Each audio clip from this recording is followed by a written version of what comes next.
জাপানের উত্তর পূর্ব উপকূলের আগাথানা ৭.৬ মাত্রার ভূমিকম্পে পর জারি করা সুনামি সতর্কতা তুলে নেওয়া হয়েছে। এক সূত্র অনুযায়ী জানা গিয়েছে এই শক্তিশালী ভূমিকম্পে ৩০ জন আহত হয়েছে এবং কোনো মৃত্যুর খবর এখন পর্যন্ত পাওয়া যায়নি।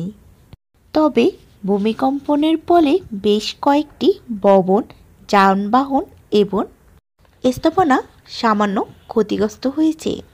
তবে উন্নত প্রযুক্তি এবং ভূমিকম্পন প্রতিরোধী অবকাঠামোর কারণে বড় ধরনের ভূমিকম্পর ক্ষয়ক্ষতি এড়ানো সম্ভব হয়েছে। যদিও জাপানে দেশটির মধ্যে থেকে সুনামির সতর্কতা তুলে নেওয়া হয়েছে, জাপানের আবহাওয়া সংস্থা জানাচ্ছে পরবর্তী এক সপ্তাহের মধ্যে আরও বড় ধরনের আফটারশক বা ভূমিকম্পের সম্ভাবনা রয়েছে।